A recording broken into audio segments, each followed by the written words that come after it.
Hello, and welcome to the Wish Fulfilled podcast. I am here with Rodney Little. We had this guest once before, and it was an amazing interview. We talked about things that are related to his spiritual journey and challenges where he found himself overcoming. And so we want to build off the heels of that and talk about where he's been since then.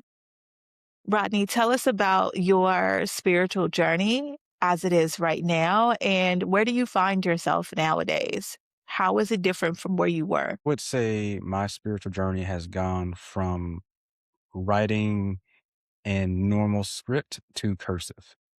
In that it's just been a signature. I think w people tend to think of things linearly because especially in Western culture, we read right to left, top to bottom, so we have this inherently cultural perspective, a linear process.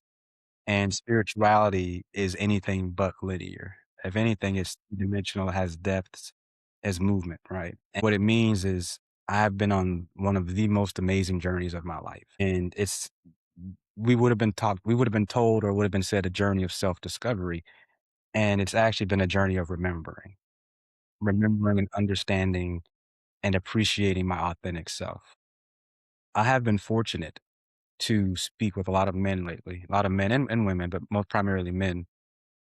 And one guy, and he wouldn't mind me telling this, was going through a separation from his wife. They've been together almost 20 years. And he admitted to him being the issue and the reason for that. And in our conversation, we got to the point about self love. I said to him, because you can only give someone what you give yourself. So if you don't love yourself authentically, you can't love someone else authentically. And he asked me, Rodney, well, how do I love myself? And my response was, and I said this it just flowed out. I said, I'm going to help you. I'm going to rephrase that. It's not that you have to learn how to love yourself. It's that you have to unlearn how other people taught you how to love them and calling that your love. So how your mother showed you love, how your father showed you love, how your siblings, your friends, how everyone you interacted with showed you how to love and to treat them. You called that your own. And that's what you were giving out. As you learn how to love, how you love them, you authentically become more loving of yourself. I said from the moment we came out of the womb, all we knew was feed me and wipe me. This is about me, right?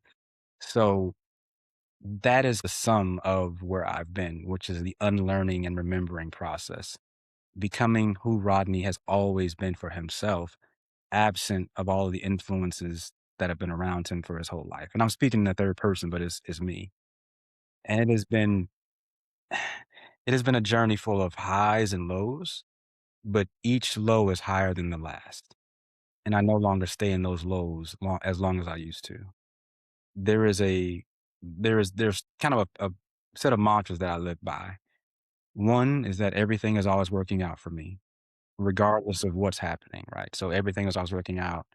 And then my approach to any problem or experience that I have, which is address it with compassion for myself, gratitude for myself, and most importantly, forgiveness. Because if I don't allow myself to forgive me, then I can't forgive others. And those 4 have been the pillars of this journey for me. Really, really, because I was getting ready to do a gratitude journal, and I wrote down, things that I'm grateful for, right? And I paused and I said, "You know what? When you do a gratitude journal, you're in a sense trying to find things to be grateful for." And I said, "But I can choose to be grateful for anything." And that's a very different perspective. One is let me find something to be grateful for. The other is regardless of it, I can choose to be grateful for anything. If I can choose to be grateful for something that is perceived as negative or painful, how does that shift my view of who I am in regards to that experience and to the rest of the world? And it doesn't mean that I don't grieve, I don't get angry, I don't get mad. It means that when I have that experience and I feel it, I don't repress it, I don't run from it, and I feel anger, I feel sadness, I even feel disappointment. I experience that. I allow myself to feel it. I ask myself, what is this teaching me? And even if I don't get in that moment, I understand that it's still working out for me. Once I get that lesson, I say, okay, well, how long do I want to stay in this space? Do I want to stay in a space of anger? Do I want to stay in a space of grief? Do I want to stay in a space of shame or guilt? And the answer usually is no. I'm going to start off with some real transparency here. The last person that and it was only a week, like we got to know each other. I hurt this person, not in a physical way, but in a sense of betraying their trust. And when he addressed it with me, I responded in anger because at the time I felt like, well, and I'll be honest, right? I grew up in an environment of a victim mentality, right? So if you see yourself as a victim, then you do not allow yourself the ability to see how you affect and hurt other people. And one night in my meditation, I was sitting there and I said, Rodney, think about it from his perspective. He met this amazing person who, in spite of some of his own insecurities, saw him for who he was. You had an amazing time. And then out of all of that, you end up being the one to hurt him. And I literally said, oh shit, I hurt this person. And I broke down because I said, you're not the victim here, you're the villain. And I didn't know I was capable of that because in my mind, I had been the one that had been hurt before. I had been abandoned. I had been abused. I had been talked about, right? Me saying that I was the victim in all these circumstances, when actuality, it's like, no, your narrative is not one of a victim. You've been a victim. You've been a villain. You've been a hero. You've been a savior. You've been a friend. You've been all of these things. You've been a bystander. You've been all of these things. You are multi-layered. And so to deny any of those is to deny yourself. And what happened is, and I told this to a friend earlier, I said, it wasn't until I hurt someone that I cared about that I saw just how hurtful I was. And that moment just hit me. And when I say hurtful, I literally mean the definition of full of hurt. Because if I am full of hurt, then all that I can give you is hurt. And in the heaviness of that, of seeing how badly I messed it up, I literally, and I'm gonna be honest with you, I cussed the universe the fuck out. Just angry, like how I don't understand this. Like this happened organically, and I don't. In the moment, you don't understand how to process it because it is human to be overwhelmed, right? To deny the fact that I had intense feelings and was vulnerable would be a disservice to myself. And yet, because of that experience, and I mentioned this to you before we got on the podcast, I have been estranged from my mother for almost 2 years. And our last conversation, and I'll be transparent, she said that I hated her, and that hurt me to my core because all I had ever done was loved her and wanted her. And after that, I disconnected from my family entirely, and that hurt me. But what I understood in that moment was I don't actually love them. I have never loved them. I love the idea of who they should have been for me in my head, and I constantly held them to that state of judgment. So no matter what they did or how they were, in my mind, you should have been this type of mother. You should have been this type of brother, this type of family member. And I understood that, Rodney, that's not them, that's you. You are projecting the same judgment on them that you do with yourself. So for me to truly see them for who they are, I need to truly see me for who I am, meaning I needed to grieve the loss of a family I never had. But I also had to grieve the loss of a man that I've never been. And that took about 2 years of of just journey and unlearning, unlearning so much. And you were a big part of that. The Conversations with God book, which I can tell you the day that I started reading was my birthday, February 23rd last year. I was on a first class flight to Guatemala. I was on that flight. I put on the audiobook, put it in my earbuds. And before I landed, I had started crying because the things that he had said just in those very first few chapters were things that I had said and lived and thought about for years, and here it was in someone else's words in their book affirming and confirming what I knew intuitively. And that was really, I would say, the tipping point. It was the inflection point. And as you know, it's 3 books, 3 volumes in one, 26 hours in total. Bit by bit, I listened, I absorbed, I became, I challenged, and each part of it was more of a, "Here's another layer to peel back. Here's another thing to unlearn. Here's another aspect of yourself you didn't even see."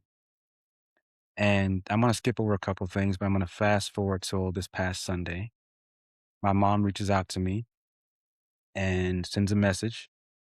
She sends a video of a old musician talking about how his kids don't talk to him anymore.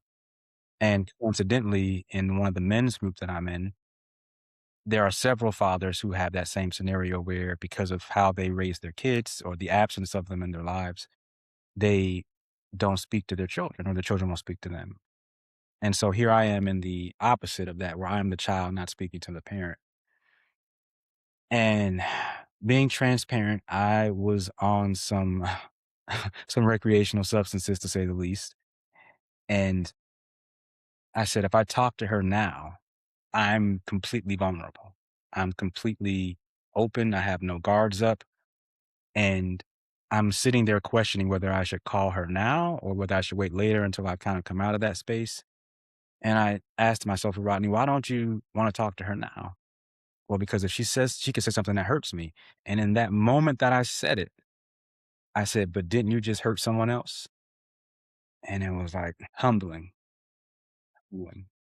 So I called her and she picked up the phone and I could hear it in her voice. She didn't know what to expect because the man that I was so full of anger, so full of bitterness. And she had only known that person, that version of me. Yes, I was loving. Yes, I could be compassionate and kind, but I was also very angry all the time. And I don't remember the exact first thing that I said to her, but it was along the lines of I was a very judgmental person and I didn't know how to love you for who you were because I didn't know how to love myself for who I was. And I am sorry that I hurt you. I'm sorry that I hurt my siblings. And in that same breath, if I hadn't done what I did, we wouldn't be having this conversation right now. I had to step away. I had to create space to grieve the loss of people that never even existed, to love myself in a way that I could then give that love back to you. And I also told her, you don't owe me an apology for anything that has ever happened to me because you have only ever been you and you've only ever done what you knew how to do in that moment. And how can I judge you for being you? That's not fair. I can't judge you for what you didn't know how to do. And you couldn't give me love that you never got. And we're one and the same. So how can I look down or condemn you when you never got what I wanted from you? And yes, that hurts, but I understand now. And the conversation was about almost an hour long. And I was just transparent and vulnerable. And a lot of those times or I personally would have pointed the finger and blamed. But this time there was no finger, there was no blame. It was ownership. I own it. You didn't do anything wrong. You only did what you knew how to do, even if that hurt me, because all you could give me is what you got. And for transparency, my mom was 14 when she got pregnant. What would a 14 and 15-year-old girl know about raising a son? She was still a child herself. How can I judge her for that? How can I be angry with her for that? Did it hurt? Yes, but she didn't know any better. And I know that in those moments where I said that, that gave her the healing or the space to Mhm. feel to no longer need to carry that. And I said to her, I've had to carry so many things. And I know if I've had to carry things, I know you've had to as well. And I've learned to have grace on myself so that I can have grace on you. I've learned to have compassion with myself so I can have compassion with you. And most importantly, I've learned how to forgive myself so that I can forgive you. And I said to her, I said, I have never hated you. I have never hated you. I have loved you, craved you, wanted you, been angry at you, mad at you, but never hated you. Not once, not even for a moment. You've only ever loved me in the way that you know how, even if that love hurts sometimes. There is no part of me that has ever hated you. And I know that that gave her the freedom to feel relief, to no longer carry that. And it was a part of the healing process for both of us. But it took me, and this is the thing that hurt, that was kind of how the universe works.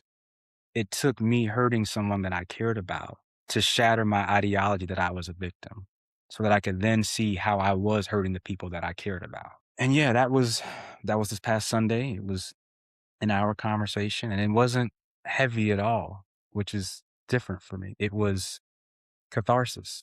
It was compassion. It was love. It Mhm. was understanding. It was, I see you. And the only way that I can see you is because I finally see me, not as a victim, not as a villain, but as Rodney.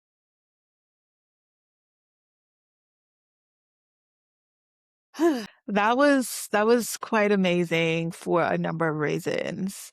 I'm looking at your level of vulnerability, and that takes a lot of courage. It takes a lot of courage even to say it out loud, publicly, to say it to the person. You are moving boulders, you're moving mountains with the amount of bravado and courage and audacity that you have with rediscovering yourself. You are Thank you. doing the inside job where you're the person at hand. You're the man at work. You're not letting life happen and you'll just figure it out as you go. You're being very intentional and you're at the forefront of your change, and that is incredibly Thank you. inspirational to see. I think about how it's always said, like, it all returns to love. Your conversation with her healed generational hurt. It wasn't just about you and her. It was about more than you and her.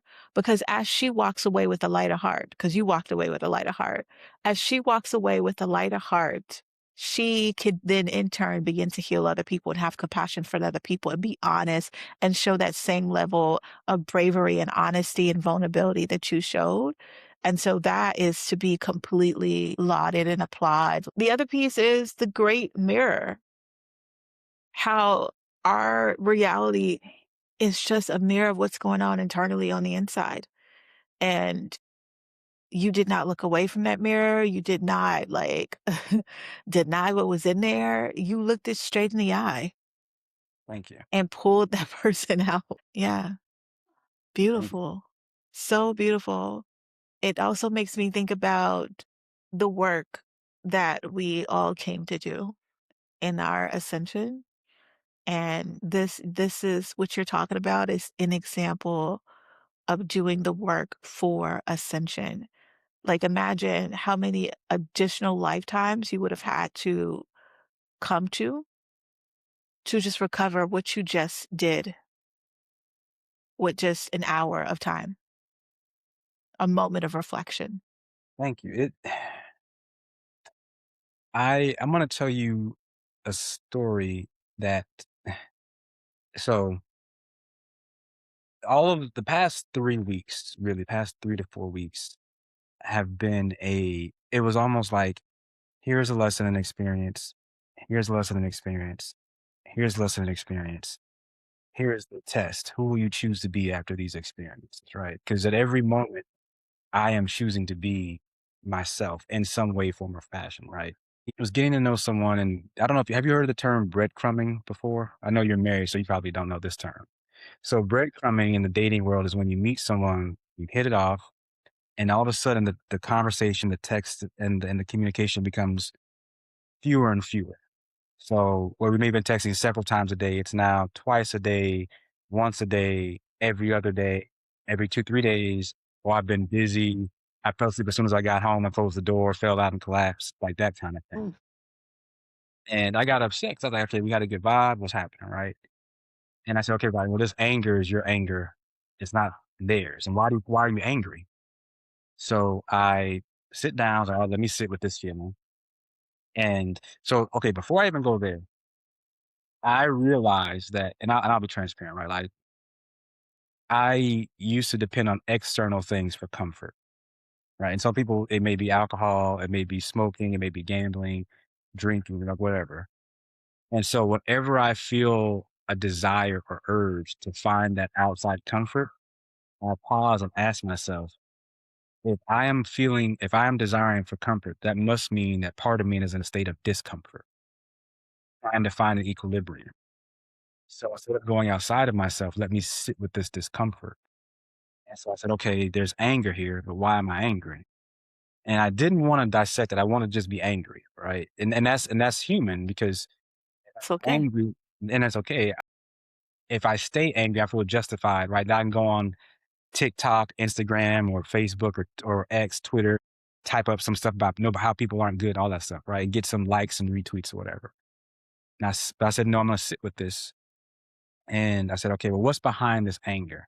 And I have to be real with myself because in our current in our current period of dating and getting to know people, no one wants to be the emotionally vulnerable one. Everyone wants to be wanted and sought after, but always in a way of like, oh, I'm not serious about it. And yet everyone is desperately looking for a connection.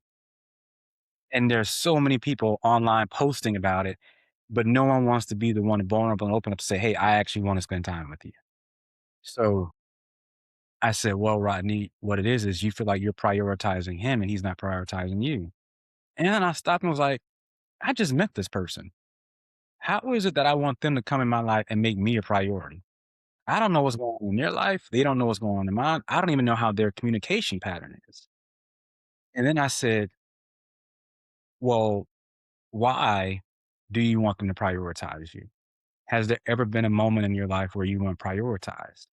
And I went back to this memory of when I was in elementary school. And you were both from Miami, South Florida. You remember the Boys and Girls Club after school?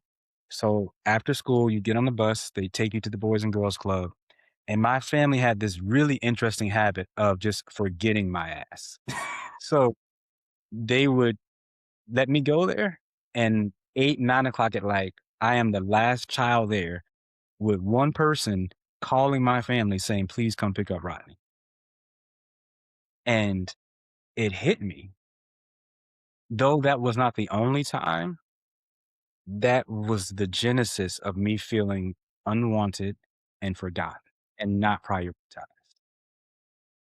And then I said, oh shit, I have been asking people to prioritize me in every facet of my life because I have been carrying that with me this entire time. So every time I was dating someone, going into a relationship, going into a job, and if I didn't feel the right amount of appreciation or priority or the right kind of frequency of communication, that surety, bye, right? Anger.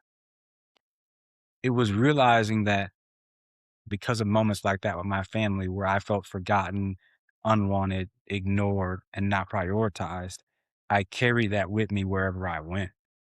Right? Because a lot of times what we'll do is the things that hurt us, we'll say, I don't want to feel that anymore. So I'm going to keep it close to me. If I just had a break, I want to keep that close to me, right? If someone hurt me, I'm going to keep that close to me so it doesn't happen again.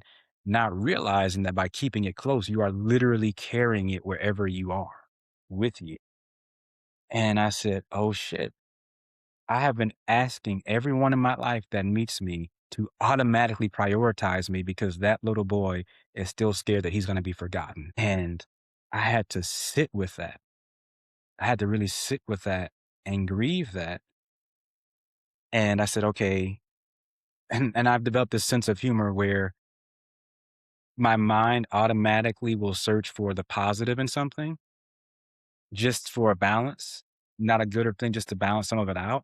And I started laughing because I said to myself, there were kids your age that wish that they could afford a place to go to be forgotten. There are some kids who couldn't even get to the Boys and Girls Club to be forgotten by their family.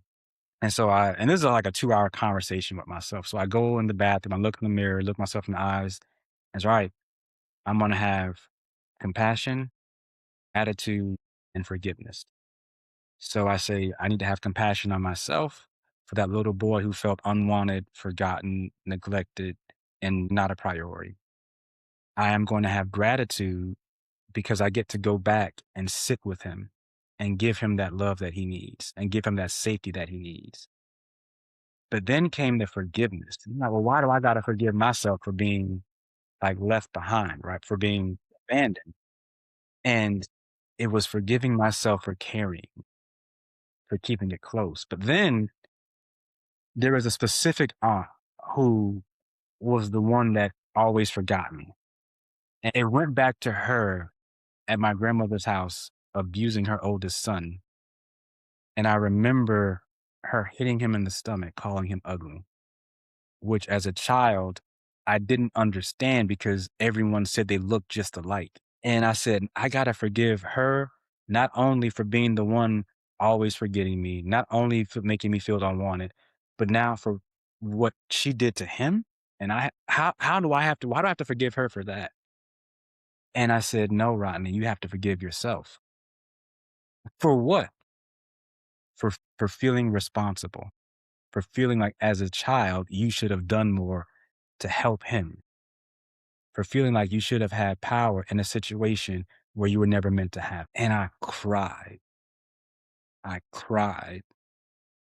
And I had to forgive myself for carrying that burden on me that wasn't even mine to carry. And then I had to forgive her for what she did to him and for that experience. And that I could only do that after forgiving myself because I realized in that moment she was showing him the love that she got. And it hurt. And I grieved.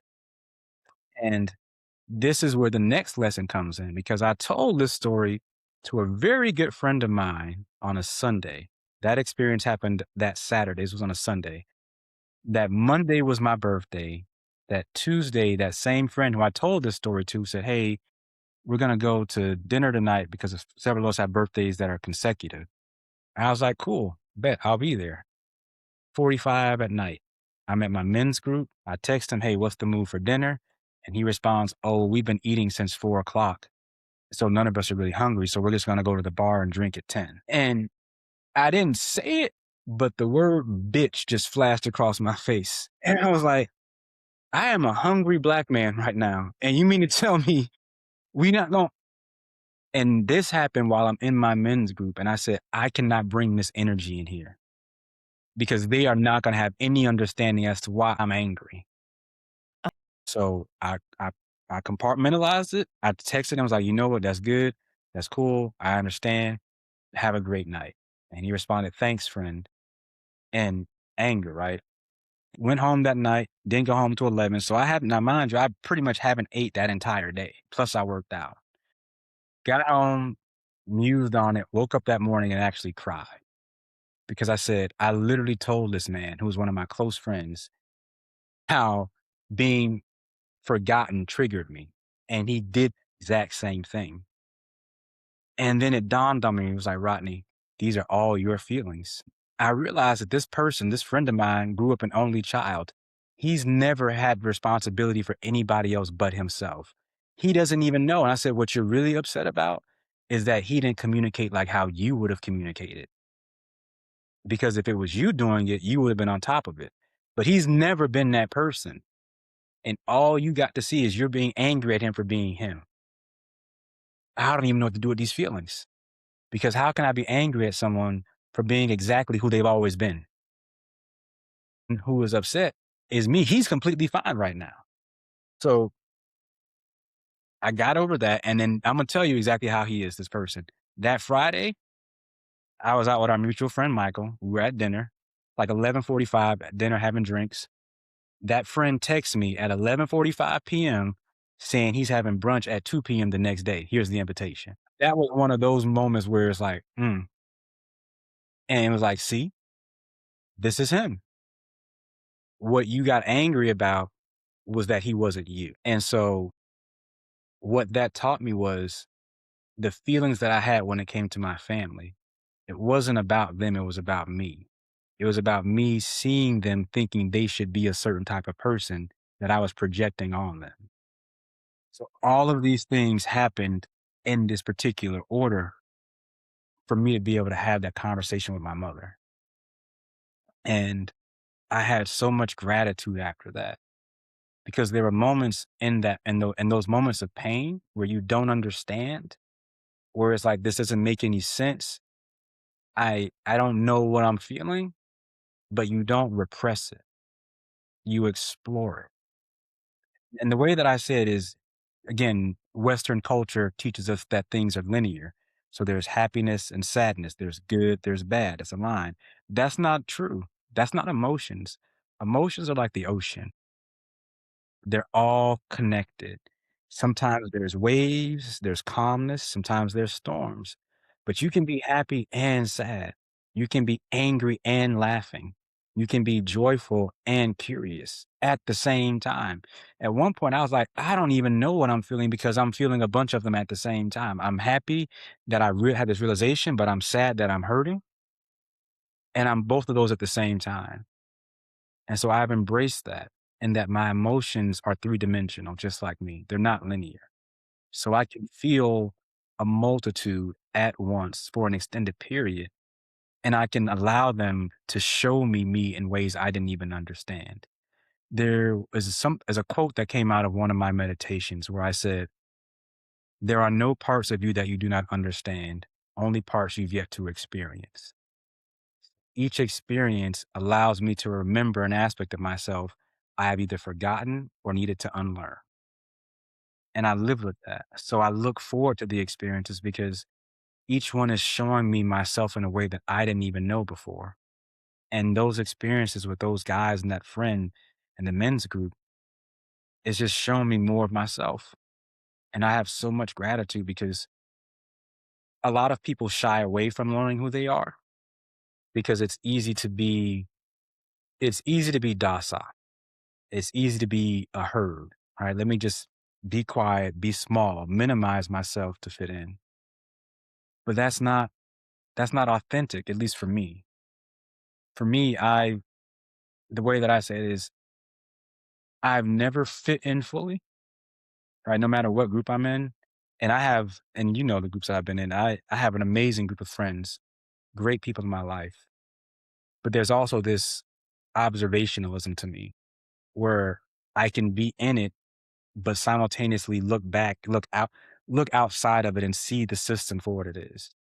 And that didn't always make sense to me, but now I embrace that because it allows me to go to people and to help them see themselves in ways they didn't even know. There's something that you did, and I want you to unpack it just a little bit, just so like viewers who want to go on this similar journey are able to do the same thing on their own. And that is, you said that you took a moment and you were able to reflect and saw that the reason why you were upset was because of your first memory of being upset, of being left behind. How did you get to that memory? How did you access that memory? Was it through meditation? Was it in silence? How did you even pull that memory up? So one thing that I've realized is we we are always talking to ourselves. So I have a very loud inner voice, extremely loud. I would say I am the kind of person that literally talks to himself. In fact, what I said one day was I needed advice from the smartest person that I know, and that happened to be me. So so in that moment, there Malcolm Gladwell calls them inflection points, where moments that things just kind of pivot and take off. For me, part of it was that it just came to me, but that's not the full truth. Throughout my life, and I'll say randomly, memories will pop in my head about something. And I just got very efficient at dismissing them and not realizing that more than likely I had just had an experience that was probably triggering, right? And I don't remember the exact quote, but essentially someone said triggers are a pathway to unhealed moments in trauma, right? And in that memory, it went back to the first moment that I felt forgotten. The first moment that I can recall feeling unwanted. The first moment I can recall not feeling like being a priority to my own family. And I would also say that when you were at the Boys and Girls Club at 9 p.m. in hot ass Miami, and there's a person literally calling your family every 4 to 5 minutes saying, "Hey, please come pick him up." There's no one else here. It's a bit much, right? And you don't forget that. I would say sitting with myself and being vulnerable, you will talk to you, right? You will tell you what you need to hear. It's just that we have been taught through, again, how other people have shown us how to love them, to minimize that, to ignore our thoughts, to ignore our own history, to put other people first. As you know, I was someone who lived in a state of codependency because that's the environment that I was raised in, right? You sacrifice yourself to make other people happy. Very unhealthy. And as I healed from that, as I matured out of that, I began to have a very healthy inner dialogue with myself and became very non-judgmental with that. So in that moment where I sat there and that memory flashed to me, it wasn't the first time that it happened. It was the first time that I listened. If I can say it differently, Yeah. I feel like I heard that you got into a practice of communicating with yourself with the intention of hearing you out, forgiving yourself, loving yourself, and being honest with yourself. And in the practice of staying in communication with yourself in that vein, you were able to download moments that were healing for you when you needed them. Yeah. I agree 100%. Yes. When you talked about emotions being like water in an ocean and how they ebb and flow and they're connected with one another, it was pretty profound. But I want to know, what would you say with regards to people who experience intense emotions and how to manage those emotions such that they don't feel overwhelmed by an ocean? They don't feel drowned out by Mm, the emotion. How do So you keep your head above water? so I told my mom that too. I said one of the reasons why I had to disconnect from everyone is there were times I would have this swell of emotions and I didn't know how to process them.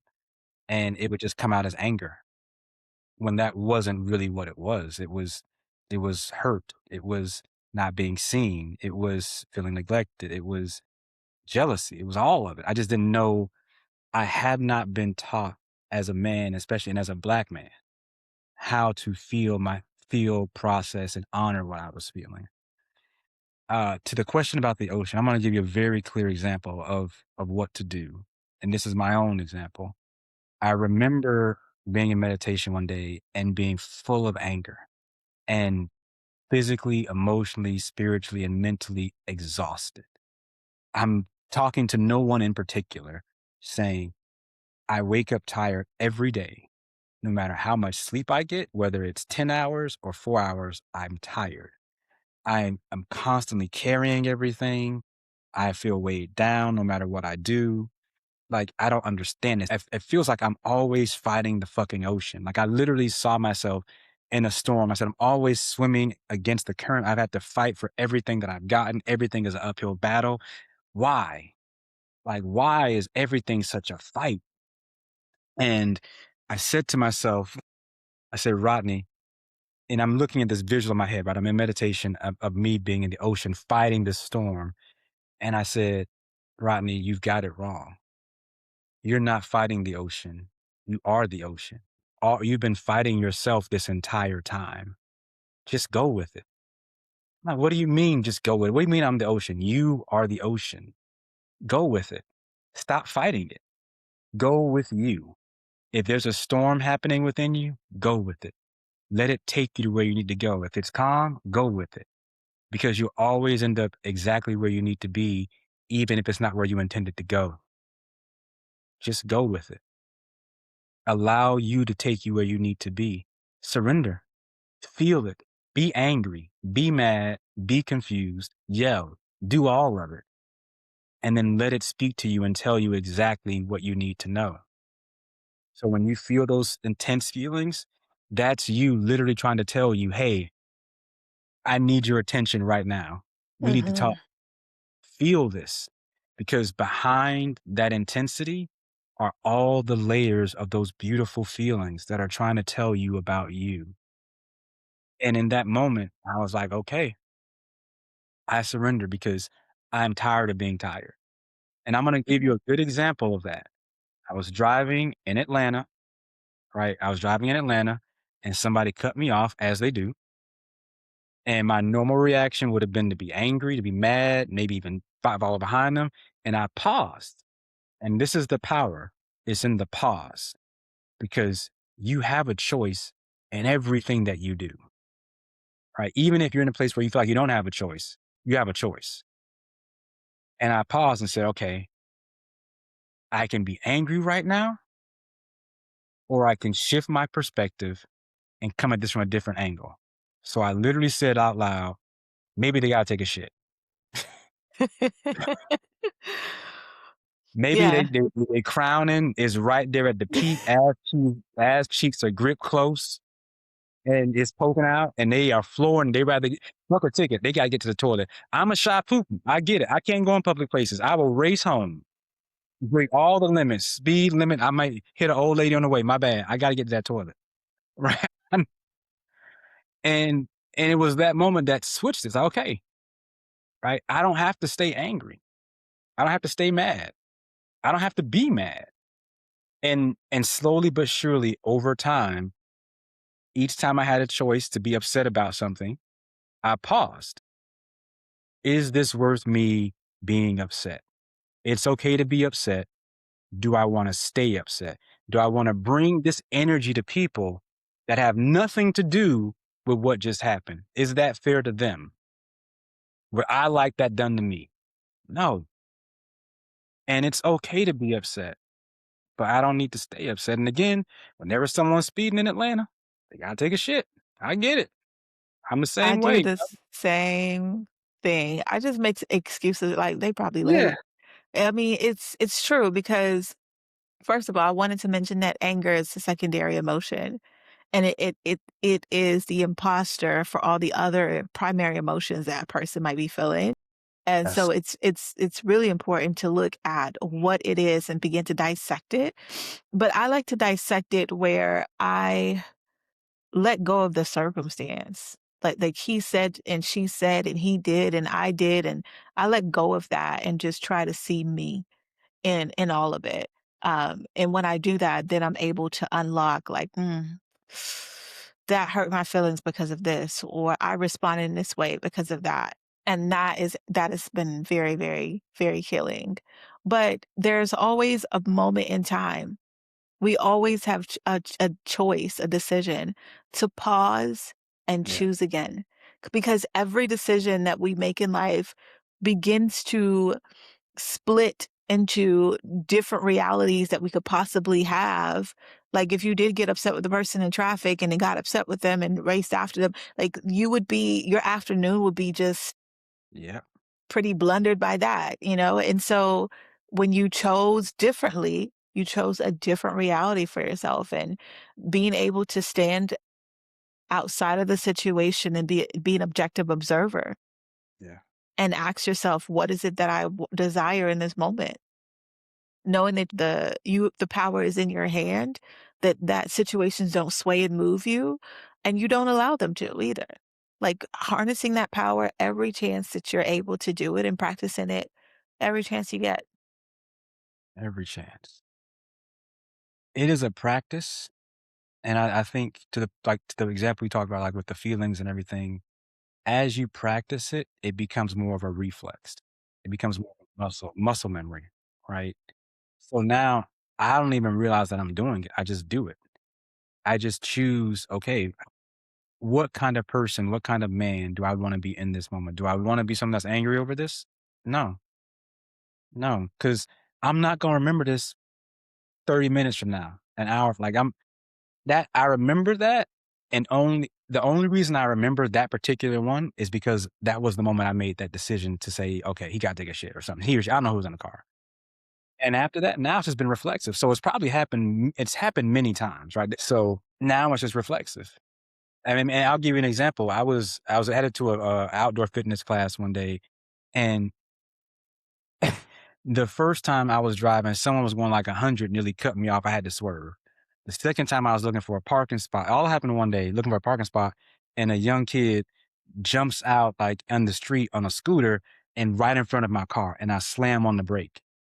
And he just looks at me like, and I, okay, cool. And then on my way back home, I'm getting on the intersection, a car nearly runs me off the road.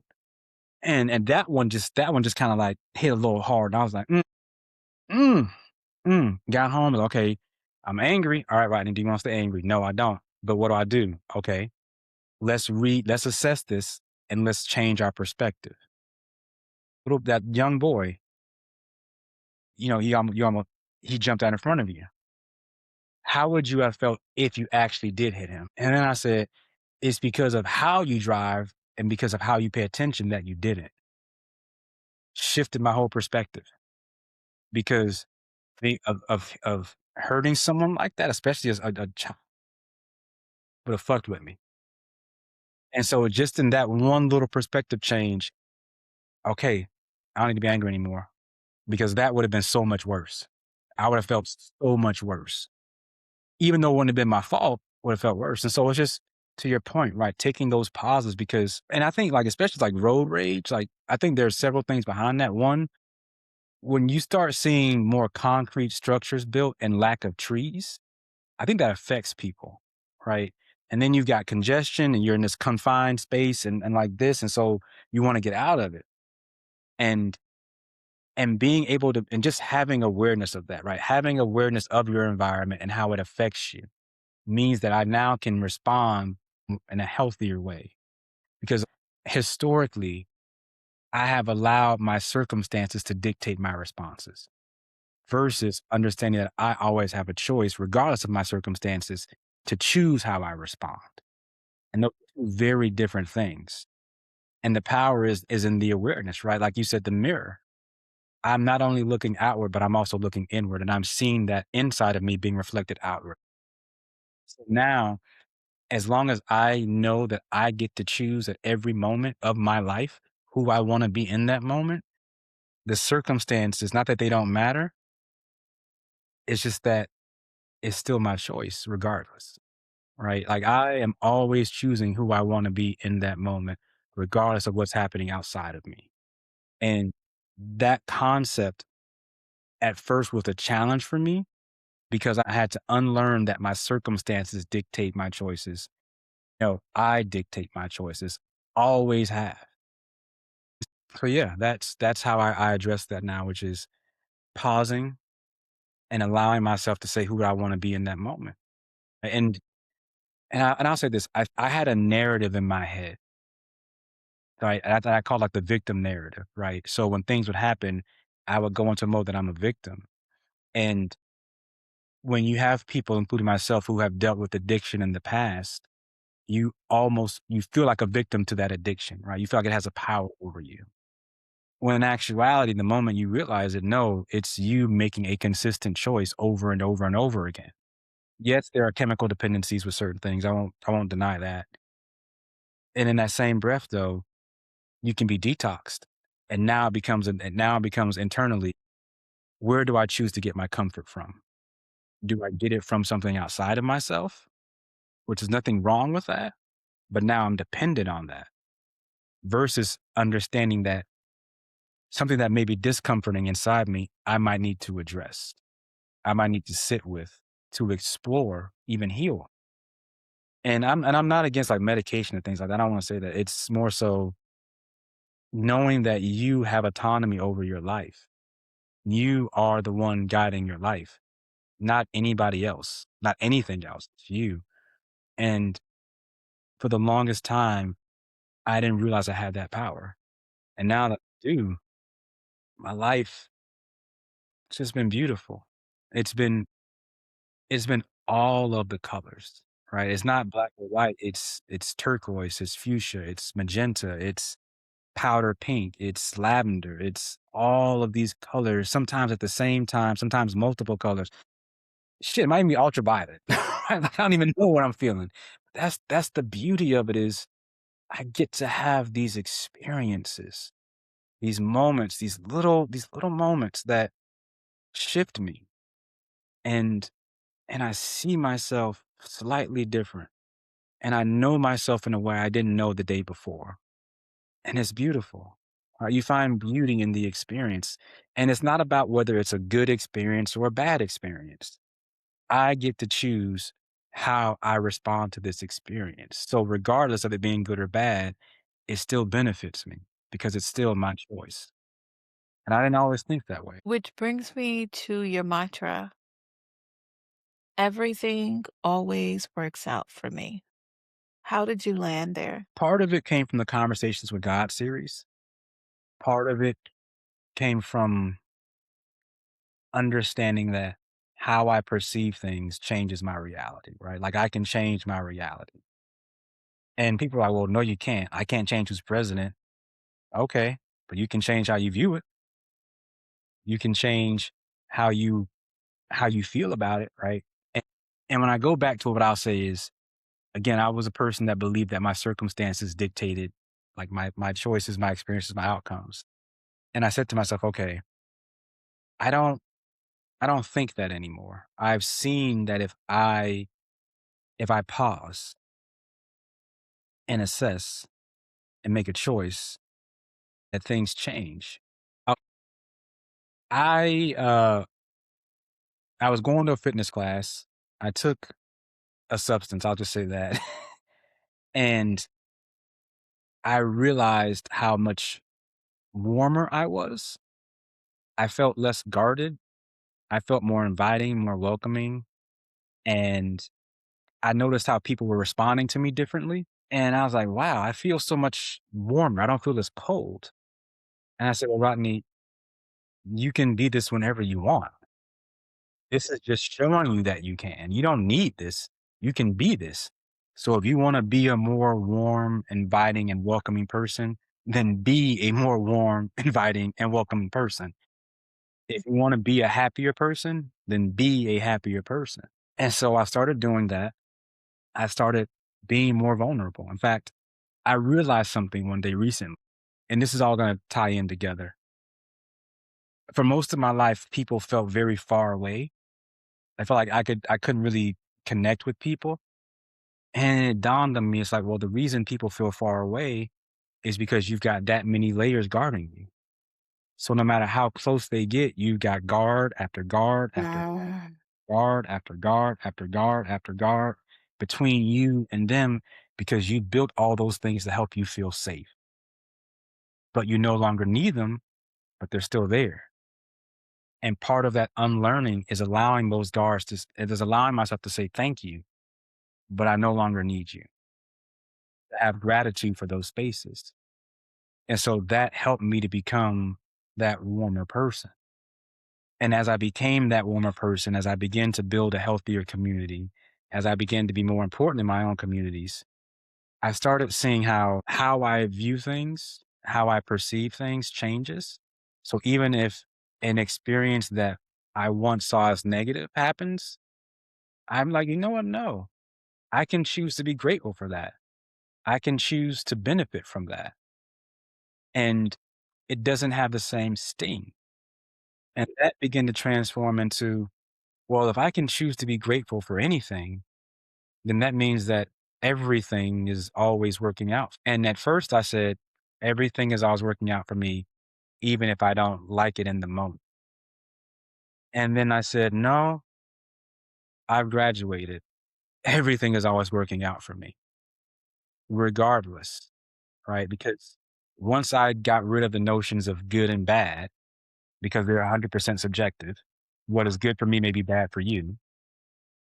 Get rid of that. It just is. So no matter what's happening, it's going to benefit me. And the best example I can give you, the most recent one is uh, at my current place of work, current employment.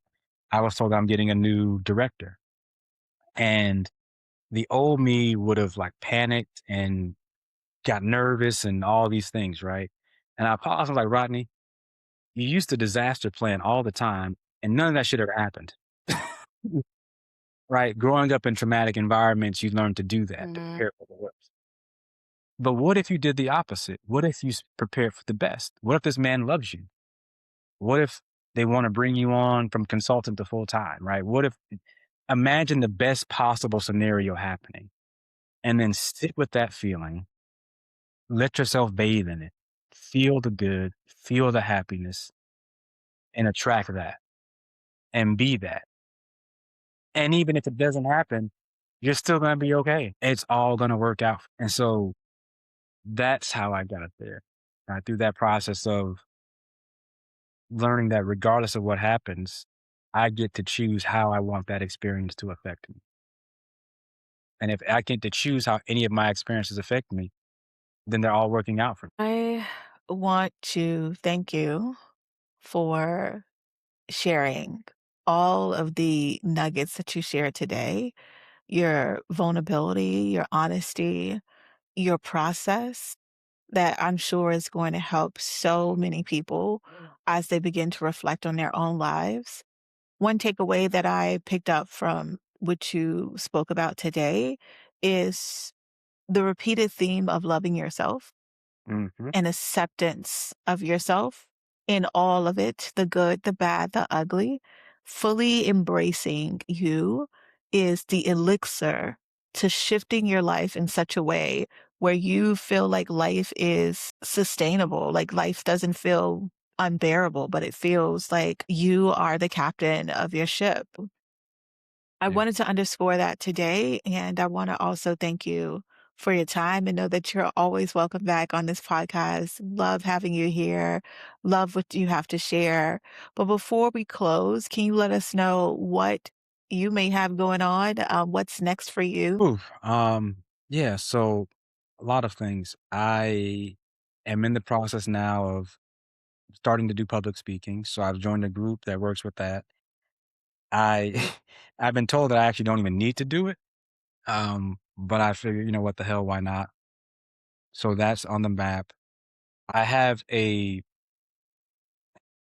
mix of 2 of my passions, which is spirituality and fitness. And it came to me one day, I won't say came to me. I was sitting around working on some projects and working with some people who work in the fitness space and had an idea for some supplements and whatnot. And we came up with a name for them. And out of that name birthed this entire like architecture for merging spirituality and fitness. And at a point in my life, I couldn't walk. I had an injury where I was basically bedridden for several months, and I had to learn how to walk again. And I had gained like 50 pounds just because I was sedentary. And remember the first workout that I did, it like within 20 minutes, I was winded about to die. And so having to learn that process again, I found this path of finding my relief and my release of some of my emotions through working out and and having these moments of vulnerability where I might have been crying. In fact, there were times where I would go for a run and I cry because I felt close to nature. I felt a catharsis. I had the sun shining down on me and vitamin D, and I would have like these almost spiritual moments. And I'm taking that and putting it into a program that'll allow people to come regardless of where they are and to have moments like that to where you can come and be who you are and release and be vulnerable while also like getting in shape and fit and being fit and helping with breathing. So a mix of those things. And I've been working on that. And those are like the two top ones that I'm working on. Those are my passions. It's gonna be really, really resourceful and beneficial for people because exercise is a form of meditation. And it also helps with people who are trauma victims who have trapped energies in their bodies. They really need to move their bodies to move that energy out of their bodies to really have that full cathartic release experience. So I'm really excited that that's something that you're taking on and kind of leading the charge on and helping people on their journey. Where can we find you? For better or worse, I'm on Instagram. That's like my home. So Professor Axiomatic, AXIOMATIC, and Professor underscore Axiomatic is where you can find me. I'm on Instagram more than I would prefer, but that's like the best place. Well, I do thank you again for your time. Any last words before we close? Loving yourself authentically. It is genuinely the healthiest and best thing that you can do for yourself. Seeing yourself for who you are, for the beautiful person that you are, there is no, for me, there has been no greater experience than to sit with myself and to feel my own love for me. Knowing that as I do that, I attract nothing but more of it. Amen. That is nothing but the truth, and I definitely resonate with that. Um, Thank you again, and thank you for watching The Wish Fulfilled. Like, comment, share, subscribe. We love Yes. having you here. We love building this community. Share this video with a friend. Coming would be my course. Look out for links with that, and I look forward to continue to build this community. Hope you guys have a great afternoon. Have a great day.